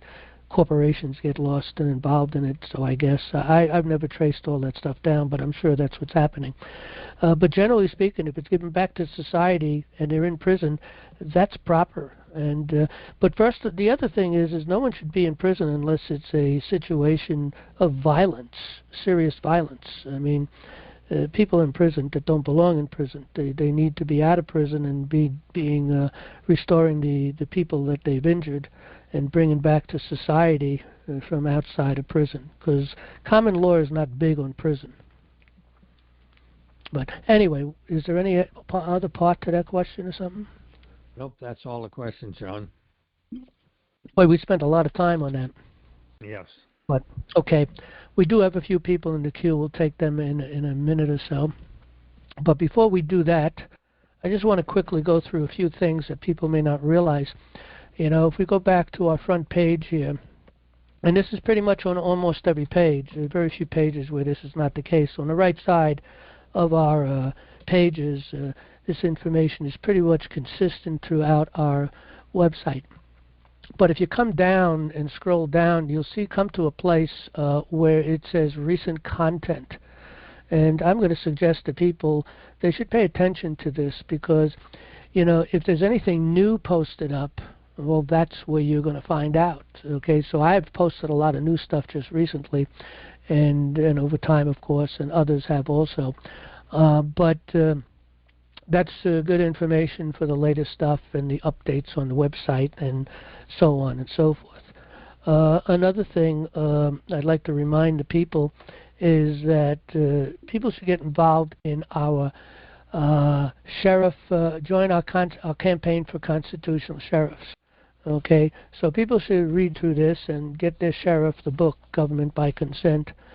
Get them started up on that, and hopefully at some point you'll build a committee of safety and you'll remind the sheriff of that book. And we have a process which maybe over the courses of the next couple of weeks we'll play a short PowerPoint video that I put together. It's about 20 minutes long, concerning your relationship with the sheriff, how to bring the sheriff on board, and how to control that sheriff in order to be obedient to the Constitution and learn the common law and how things ought to be. Okay.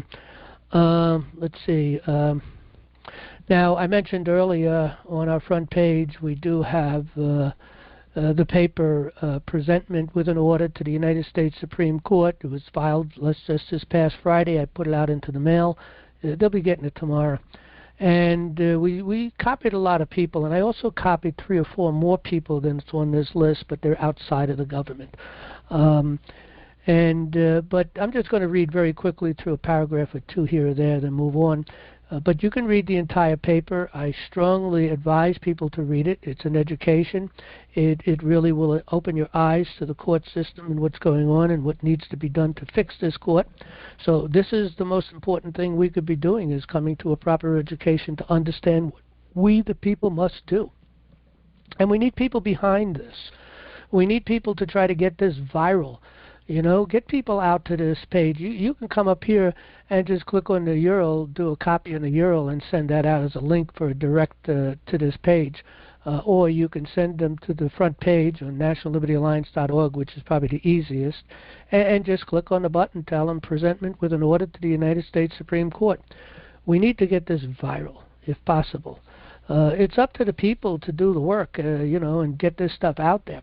But anyway, this is a national emergency, an extraordinary presentment and an order, and an extraordinary indictment, important indictment upon the federal judiciary.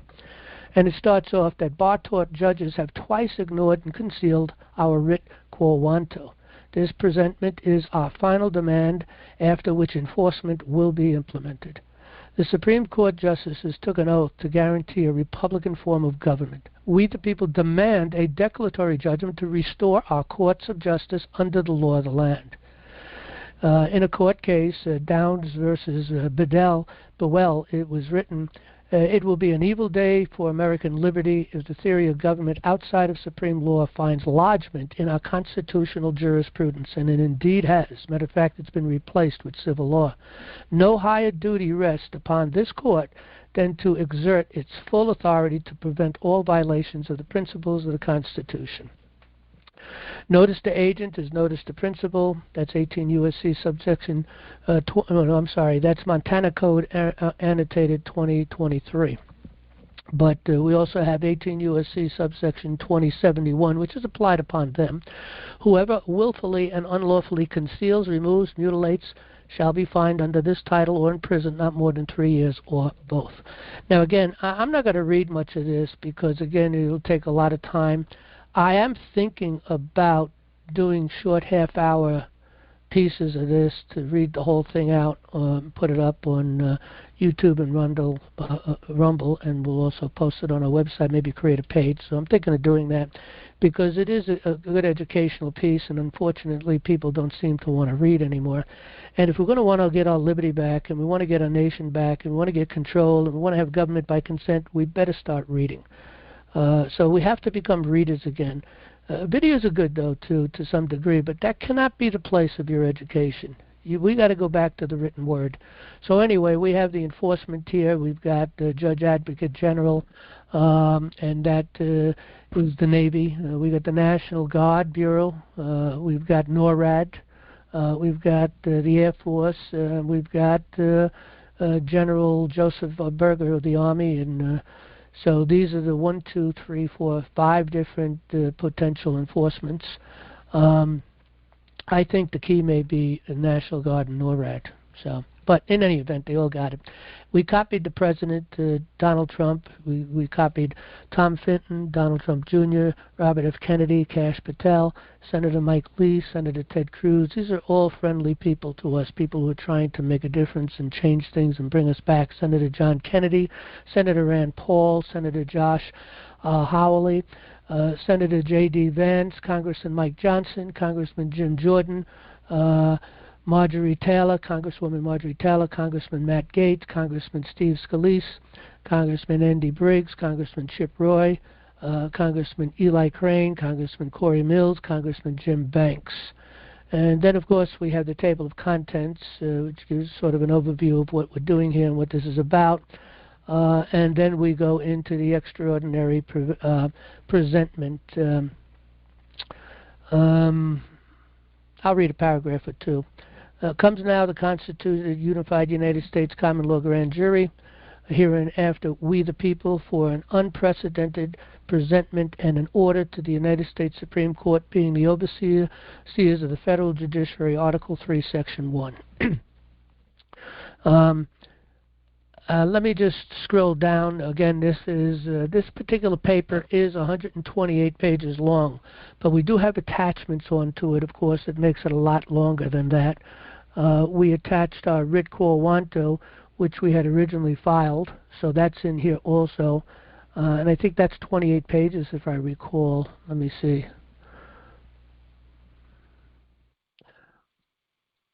Okay, let's see. This is the writ quo wanto. 13 pages. Right.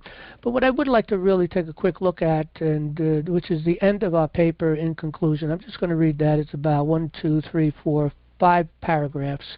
It shouldn't take long to read. But there's a lot here to read, a lot here to learn. It's an education in itself, okay? And it also will teach people who are studying the law and maybe taking the course, Court Access in the Common Law. Again, this is a good way to learn how to write by reading other people's works under the common law particularly. So in conclusion, Federalist number 78, page 525 in Marbury versus Madison demands that the United States Supreme Court is to say what the law is. And under Article 4, Section 4 is to guarantee a Republican form of government. Any Supreme Court justice who does not comply with his oaths to the Constitution of the United States wars against that Constitution and engages in acts in violation of the supreme law of land. That Supreme Court justice is engaged in acts of treason. Our founding documents were built upon 8 ancient biblical principles ordained by we the people, where we established sound government built upon self-evident truths and the laws of nature and of nature's God, and where we the people declared that all men are created equal with certain unalienable rights bestowed upon by us by God, and that life, liberty, and the pursuit of happiness is the paramount, and that government is to preserve these blessings of liberty, serving we the people via our consent. And where we preserved our right to alter, abolish, and provide new gods, and that's our intention here, to provide new gods for our future security when government becomes destructive to these ends. This is our intention within this extraordinary presentment. We the people in the preamble declared that in order to form a more perfect union, establish justice, ensure domestic tranquility, provide for the common defense, promote the general welfare, and secure the blessings of liberty to ourselves and our posterity, did ordain and establish the Constitution for the United States of America. Whereas the federal judiciary has established injustice, turning our courts into dens of thieves where there is no peace, and by their very every action ignore and trample upon our liberties, which is a gift of God that cannot be abolished. Therefore, it is a solemn duty of the United States Supreme Court to speak. Whereas silence can only be equated with fraud where there is a legal or moral duty to speak, or where an inquiry left unanswered would be intentionally misleading.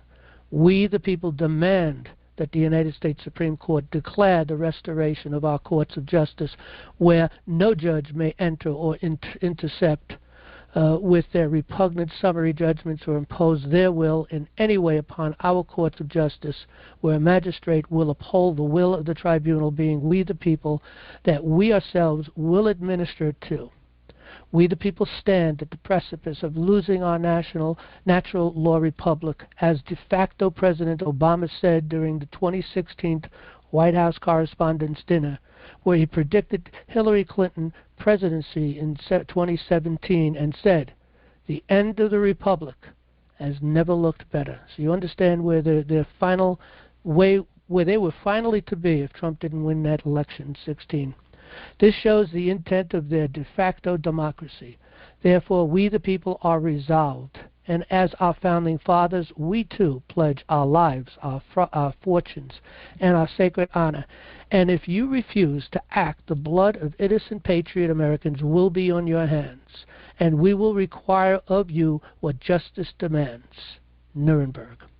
Presented and ordered under seal, dated October 10th, 2024, signed and sealed by the grand jury foreman. Okay, and again, this paper here, this writ quo wanto, very good read, very powerful, educational. It'll help teach you to write. Everything in this paper will teach you to write because we cover a lot of situations in here. We talk about jury stacking and tampering, you know. Let me just go up real quick, and then we're going to go to the people. We only got a couple of people in the queue anyway, but let me just go through this list of things that we do cover. We got the presentment, of course. Let's see. People's demand, purpose, exposition of our presentment, the abrogation of the United States of America. We talk about that. The abrogation of the law of the land, republic versus democracy, king of our courts of the law and equity, prayer and Bible in school, right of the people to keep and bear arms, and why governments disarm people. Writ habeas corpus, our right to that, right to practice law, fully informed grand juries, fully informed petit juries, jury stacking and tampering, the 12 lies, jury orientation, the fox in the henhouse, the balance of power, George Washington's farewell address, the 10th Amendment rendered null, Anti-Federalist number 62, number 9, number 51, number 62, the 13th Amendment, seditious conspiracy, systematic destruction of America, Title 26, direct tax, judicial comity versus common law, summary proceedings are null and void, rules of common law of the courts, maxims or principles of the common law requires a sheriff, historical background of the sheriff empowered by God, oaths and bonds, faithful performance, ordered and adjudged.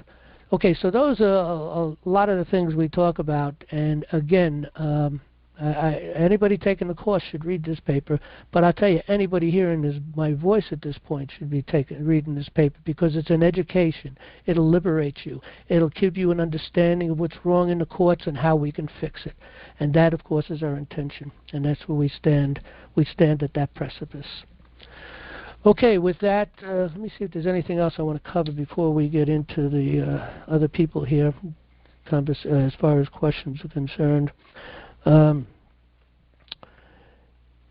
Missing that. Okay, here it is. Recent content. Okay, for those who don't know, if you miss a Monday night program or part of it and you want to listen to it, of course, we do have it up under the Monday Night Called under with MP3s. Well, you can go to today's issues, which is probably the best place to go to, and come to the NLA Open Forum videos. The MP3s are really good for downloading and putting it on your MP3 player or your phone or whatever and listening to it when you drive or whatever in the background. But if you can sit down and watch, of course, you can then get the video. So under today's issues, you could just click on the NLA Monday Open Forum videos. And the latest one is up here first, of course, and it goes backwards. So we've got quite a few here that people can catch up on or learn if you've missed. Let's see what else I wanted to cover on this. Handbooks, videos, and tools. We went under that. We showed you that. Start a committee of safety. Now, we did some videos, and I'm adding these videos here as we go along. Under Start a Committee of Safety, I mean, you could follow the breadcrumb trail by clicking on that, reading this page here, and then come on, clicking to find or start your Committee of Safety in your county, reading through that and setting things up to find the Committee of Safety or starting one. It gives you a basic outline, sort of a just an outline of what is required and what we're doing. A synopsis is a better word. And then click here for County Committee Step-by-Step Organization Handbooks. Now you can get straight to this page here by going to Start a Committee of Safety and click right there, Handbook, Videos, and Tools. Okay, but let me just read this real quick, and this will be the last thing I'm trying to cover. The following series of videos will teach succinctly how to introduce, create, and run a committee of safety. These videos or PowerPoints should be played as you organize your committee of safety. You should print out copies of the charter and resolutions to hand out to all committee members, and after playing the video, discuss additional information you might want to add. You will find that as time goes on, you will add addendums to your charter and resolutions, especially to resolutions. These video PowerPoints and many other videos, PDFs, MS Words, and many, many more tools are available below the videos for download. After forming a committee of safety, some members will join after you have played some or all of these instructional videos. Send your new members to nationallibertyalliance.org/handbooks to catch up and be informed on the Committee of Safety's plan, structure, and duties for each of the subcommittees. So the first one was the presentment of the government by consent. Second one is discusses on how to and goes through a charter. The third one is proposed resolutions. The next one is meeting the sheriff, the plan to do that. The next one is the political committee, how to structure a political committee and how all that works. And then we have tremendous amounts of information. Most of this is downloads of these videos, whether it be PowerPoint or video itself, and some other things down in here also. And then underneath that, tremendous amounts of tools and videos and different ways to do things, and just lots of information. But this page should be thoroughly read through. Videos should be watched and played at meetings in order to form your Committee of Safety properly and to put together your charter and resolutions, and to make sure that you got a committee of correspondence goes, and that person's name should be listed up on a directory so people who join National Liberty Alliance can find you. So with that, I guess that ends it for what I'm trying to get out tonight. We'll take our first caller here tonight. It's Mark. Let me see. You got the mic, Mark. Can you please tell us your state you're calling from? Mark? Mark, you got a real problem with your voice. What you might want to do, you're going to want to reboot whatever you're listening in on. Let me see if I can mute you. Mark, you're coming in very distorted, so maybe reboot your... Hold on. Maybe you can reboot your app and then come back in. And I'll pick you up as soon as you come back in. If we can't understand you, go into your next call. Okay, couldn't understand you, Mark. We're going to the next call. Reboot your app and then come back in. When I see you in the queue, I'll pick you right up first. We only got 2 other people here now anyway. Ross, you got the mic. Go right ahead. John. Yes. Do we still have Article 4 citizenship? I'm sorry, say something about an Article 4 what? Citizenship. What about it? Do we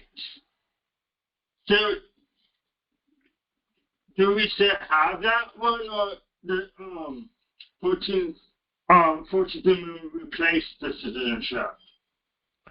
Well, let me go read a little bit of Article 4 concerning citizenship. We got the citizens, change the new states shall be admitted. Congress have the power to dispose every state, union, public. I'm not finding this. I know it's in here. What's your question about it? Because we the people gave through Article 4, I believe it is. I believe that's where we find it. We gave them the power to naturalize people to become citizens. That's done at the federal level. It's never done on the state level. There's no authority on the state level, just the federal level. We gave that power to the federal government. But once they become a citizen of the United States, they're a citizen of every single state of the Union, plus the state they live in. We read that before. I'm pretty sure it was under Article 4. Yes, because you can also buy your birth certificate or through your affidavit of birth. You say what state you were born in, and that's how you claim your state citizenship. Well, yeah, when you're born in the United States, whatever state you're in, you're automatically a citizen of the United States and the state that you live in. Yes, that the state is the first thing you were born in before the United States. That's your citizenship.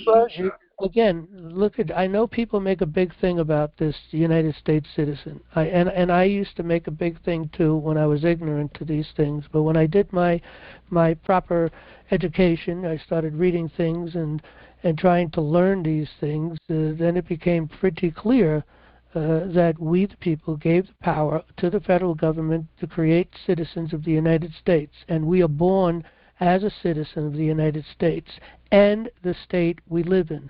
That's an important fact here, because it means that as we get into our vehicle and the wheels of a car goes over the borderline of another state, we have all the rights of every citizen in that state and the next state and the next state and the next state. We go through all 50 states. We have the rights in all of them. Okay. I'm trying to find the way I can read that. I'm pretty sure it was in Article 4. We were looking at it before. We were reading it. It's just like, yes. What section is it? Do you remember? About clause, you mean? What clause? Article 4, what section is it talks about becoming a citizen? I'm looking for it myself right now. I don't know why I'm not seeing it. Maybe it's a different... No, I'm pretty sure it's Article 4. Oh, you know what? It might have been in Article 1 in a section, because, let's see.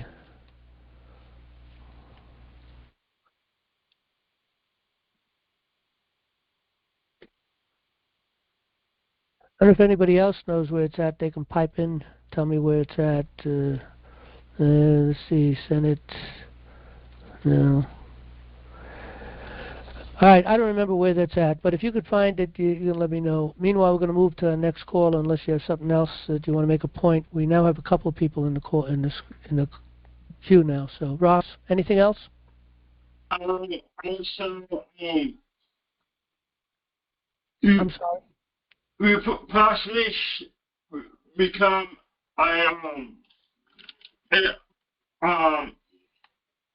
Amendment 12.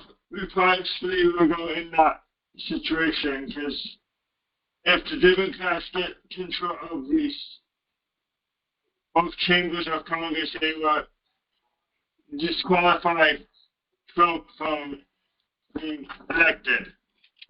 All right, something about disqualifying Trump from being elected. What are you claiming disqualifies him, or they claim that disqualifies him? Oh, he did insurrection. The what? Insurrection.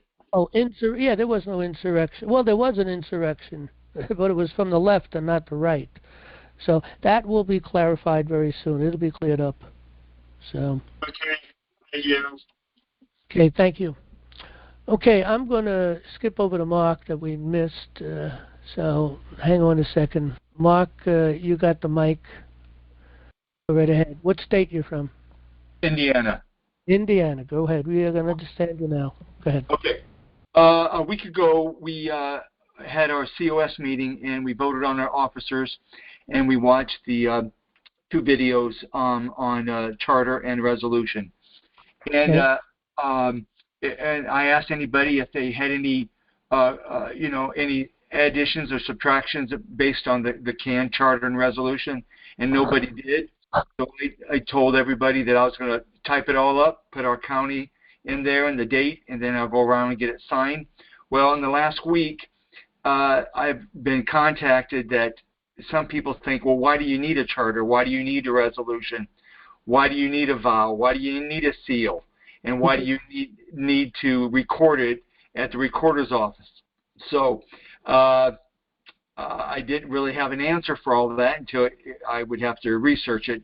But there's a lot of questions. But well, that's the proper way to do everything and anything. You're creating you're creating an organization. It's not a corporation. It's not necessarily a trust either. But it is an organization of the people. It is purely a committee of safety, and a committee of safety has to have a charter. What is a charter? A charter is the direction and the purpose of that committee of safety, what their intentions are. Okay, and you will add as time goes on and people become more and more educated and more understanding and of the problems, the situations, and they may want to add, I'm sure they're going to add things to their charter as we want to do more. So the charter really lays out the plan. It's a necessity. You can't get away from it. The other thing is the resolutions. What you are seriously gonna. This is the way we're gonna operate. You know, these are the resolutions we're clear on. And when you go through each one of those resolutions, again, I just put together what is necessary to begin with, because we have to be constructed similarly from county to county and state to state, because we need to operate between county and county and state to state. You also there's some new ones to put up, and that's the next one you're going to want to share with your Committee of Safety is the sheriff thing, because the sheriff is really going to lay the groundwork on how you're going to bring that sheriff under the control of the people. And none of these sheriffs, or most of these sheriffs anyway, are not under the control of the people. And a lot of them are totally ignorant to the law. And they operate unlawfully, and they're not exercising the right and the authority that we gave them. Not the rights, but the authority that we gave them. We vested them with certain powers, and they're not executing. They don't even know those powers, and they're not executing those powers.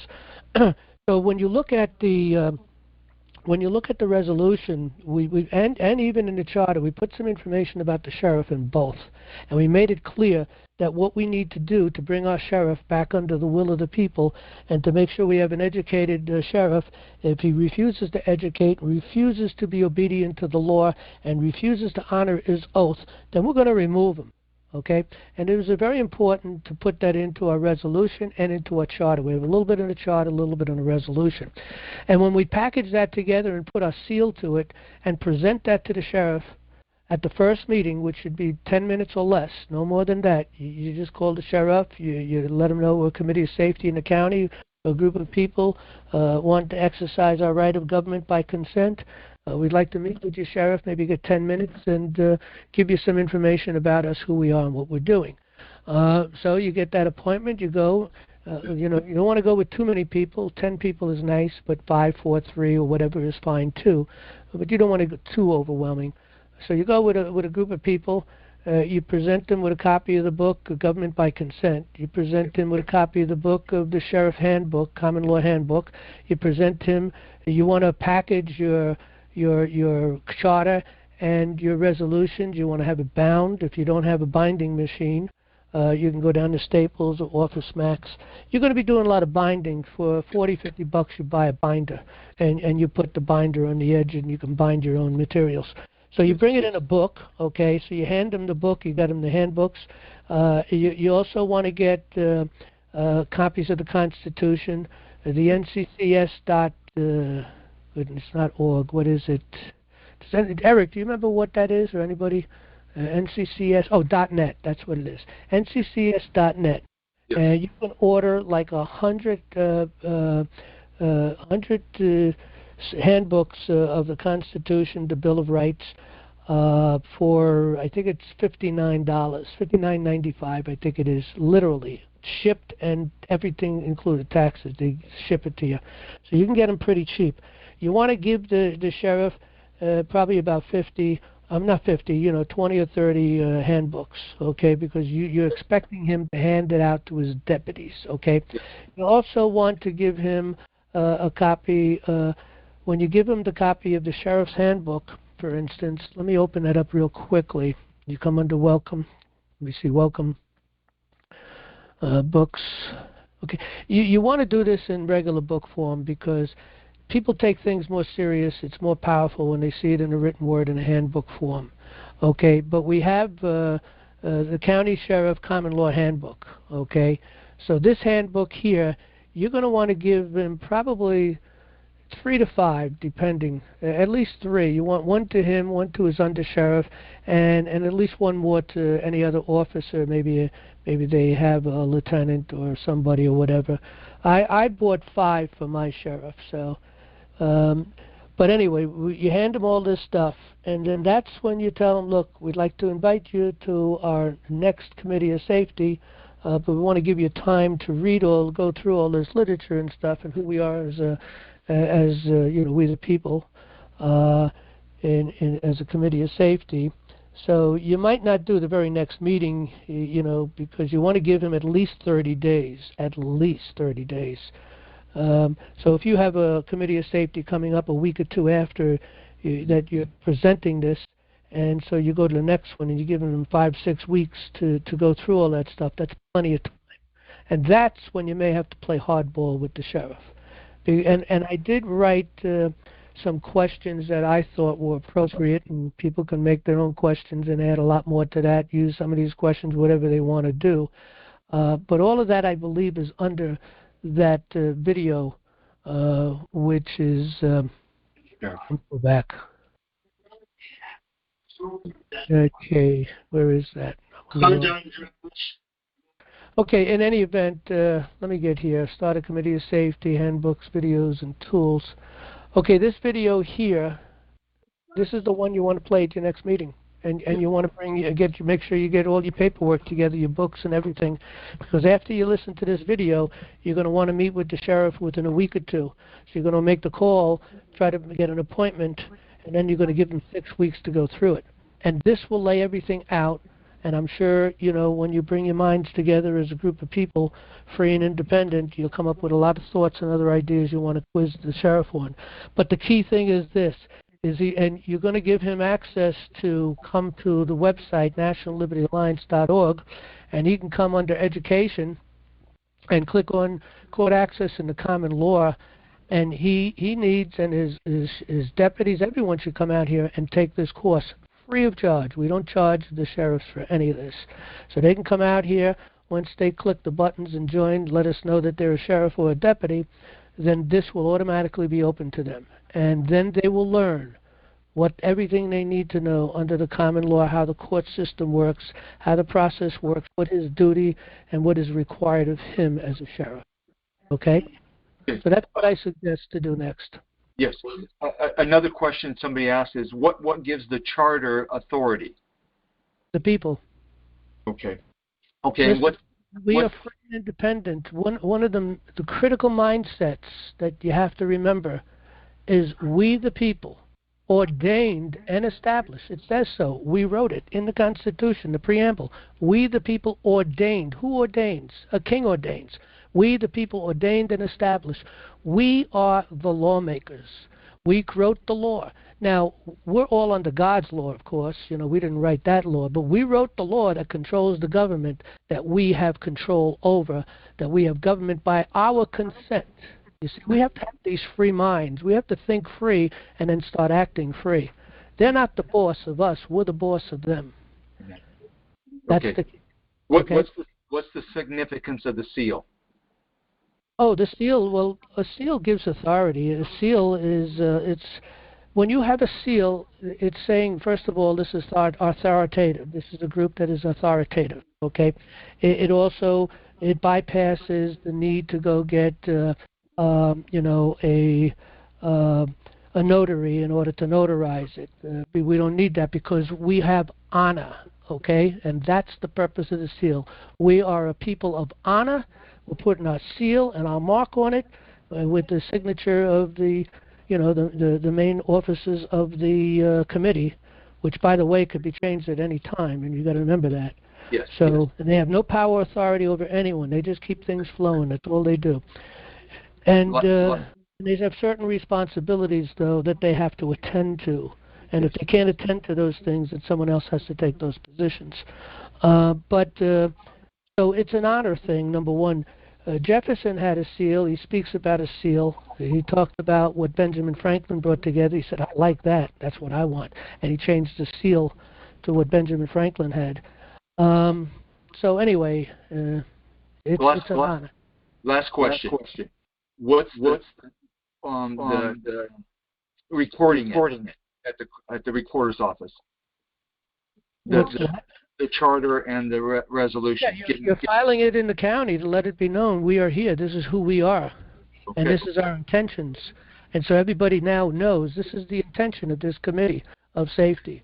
We are here to exercise our unalienable right of government by consent, and we expect these government to be obedient to we the people in all things lawful.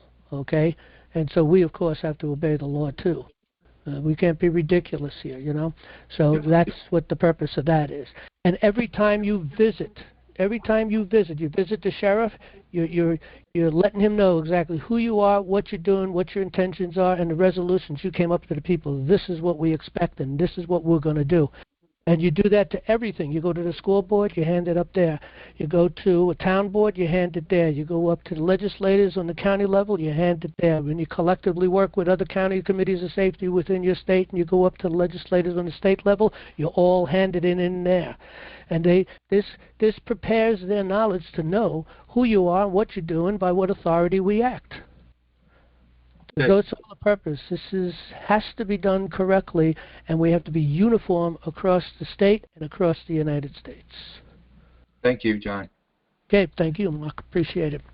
Okay, let us take our next caller here. Let's see, we've got two more callers, so we may go over a little bit. Evelyn, you got the mic. Go right ahead. I'm sorry, I didn't have a question. I made a mistake when thank you.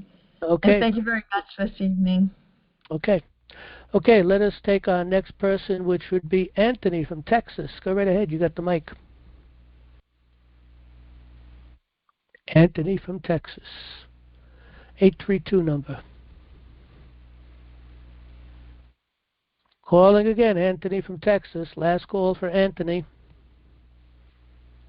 Okay. Ross, you're on again. Only got a few seconds. I got Michael coming behind you too. So. I say I just found it's actually costume section. I'm sorry. Okay, section what?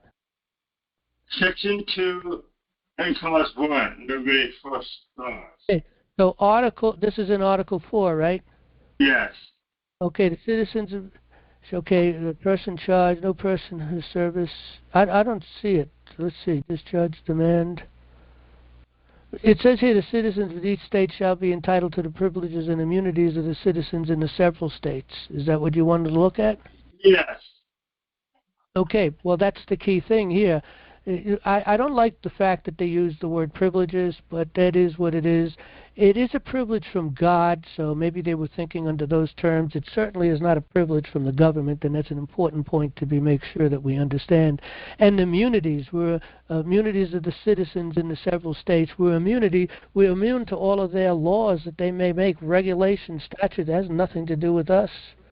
And that's the problem. We like to say, like motor vehicle laws. That doesn't really apply to us. It says that's right. Because we want control.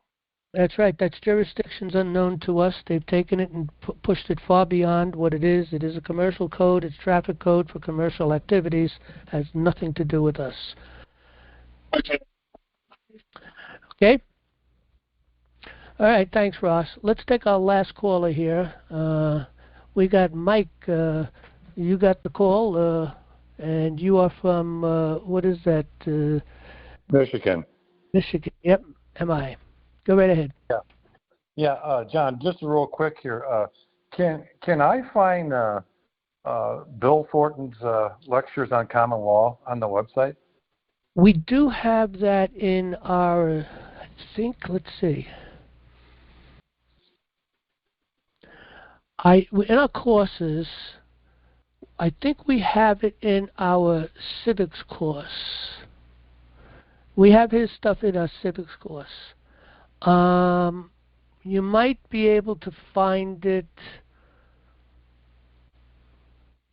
Let's see, I think we did audio. I don't remember whether we did video. We do have some of his videos. If we did his videos, you can probably find them under our, I think I moved a lot of that stuff to Rumble. So yeah, you might I think under a Rumble. lot of it, John. There's multiple lectures that I used to be able to find on the website, but I can't find them. I don't. That's all I'm asking. Let me think about this a minute here. Maybe I can remember American history, articles and essays, law. Something was moved. Yeah. But, You know what? I'll try to remember to look for that over during the week, and maybe you can bring it back up to me next Monday and see if I can. Maybe I can find it myself. Make one note about his work. Okay, he's done a lot of good work, but he does have a major flaw in his thinking. Okay, and that is really the fact that we are not the true sovereigns of the court. The true sovereign of the court is Jesus Christ. It's God. That's the sovereign of our court. That is the will of the court, and his will is justice. So, and justice, we know in our hearts what justice is. So it's not something that we have to struggle with. We know what is right and what is wrong. We know the difference. Yes, he's the master of natural law. The law of nature. Right, exactly. So, but Bill Thornton teaches that he's the sovereign of the court. Well, we represent the sovereign of the court. It's better to be put that way. But his work is good. That's why we do keep it up there. But I do like to make that point. Okay. Okay, I'll search for it. Thanks a lot, John. Okay, Michael. Thank you. Okay, that brings us to the end of our program tonight. Thanks for everyone for coming. And again, let's get the word out on this paper on our front page. It's extremely important. I'm hoping to get this viral. We've sent it to a lot of good people that maybe may take a look at what we're doing here and start to push it from their end. And people who, we even sent it to Trump, of course, the president, and we sent it to Donald Trump Jr. He's pretty active, and when he sees something that his father should know that he thinks he may not know, he does get a little pushy with his father, so maybe that'll happen with us. But we do have to get viral going here. We have not hit critical mass. We have, let's see how many members we have. It's been a while since I looked at this. I know it's around 11,000. It's 11,562 members at this point in time. So, we're growing a little by little. But we need that critical mass. We need that pump. And we need to get this out there. We need to get these committees of safety everywhere. Right now we have 191 committees of safety in process, but we need 3,130, roughly, about 3,000 of them. Okay, with that, good night, everybody. Thanks for coming. Lord willing, see you next Monday. And coming to our Bible study on Wednesday, 7:30, same room right here. Good night.